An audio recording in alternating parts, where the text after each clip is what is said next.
আসসালামু আলাইকুম প্রিয় দর্শক, আজ আপনাদের সামনে একটি রিচার্জেবল বাইকের ভিডিও নিয়ে আসলাম। আপনারা স্ক্রিনে যে বাইকটি দেখতে পাচ্ছেন এটির নাম হচ্ছে বস বাইক। এটি RFL কোম্পানির এবং জিম অ্যান্ড জলি ব্র্যান্ডের একটি রিচার্জেবল বাইক। সম্পূর্ণ ফুড গ্রেড প্লাস্টিক দ্বারা তৈরি বাইকটি রেড এবং ব্ল্যাক কালারের কম্বিনেশনে তৈরি করা হয়েছে।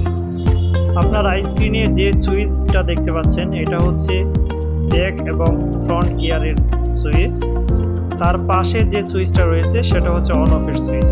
অন অফের সুইচটা অন করার সাথে সাথে লাইটিং হবে সামনে এবং পিছনে উভয় জায়গাতেই, সাথে মিউজিকও হবে। ছোট ছোট যে বাটনগুলো দেখতে পাচ্ছেন এগুলোর দ্বারা মিউজিক চেঞ্জ করা যায়। এছাড়াও এখানে আরেকটা সুবিধা রয়েছে, সেটা হচ্ছে USB কেবলের সিস্টেম। আপনি চাইলে USB কেবল ঢুকিয়ে আপনার ইচ্ছা মতো মিউজিক এড করতে পারবেন এবং ইয়ারফোনের সাহায্যেও আপনি এটা শুনতে পারবেন।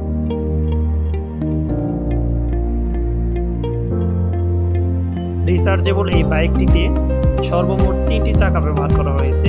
সামনে একটি এবং পিছনে 2টি চাকা। পিছনের লেফট এবং রাইট যে 2টি চাকা রয়েছে এই 2টি চাকাতেই 2টি মোটর ব্যবহার করা হয়েছে। লেফট রাইট 2টি চাকাতেই 2টি মোটর ব্যবহার করার ফলে 40 থেকে 60 কেজি ওজন নিয়েও অনায়াসে চলতে পারবে। প্রিয় দর্শক, আপনারা এখন দেখবেন কিভাবে বাইকটি রান করে। বাইকটি অন করার পর ফ্রন্ট গিয়ারে দিয়ে পায়ের পিকআপে চাপ দিলে এটি সামনের দিকে যাবে এবং ব্যাক গিয়ারে দিয়ে পায়ের পিকআপে চাপ দিলে এটি পিছনের দিকে রান করবে। বাইকটি পেতে স্ক্রিনে দেওয়া নাম্বারে যোগাযোগ করুন অথবা সরাসরি চলে আসুন আমাদের শোরুমে।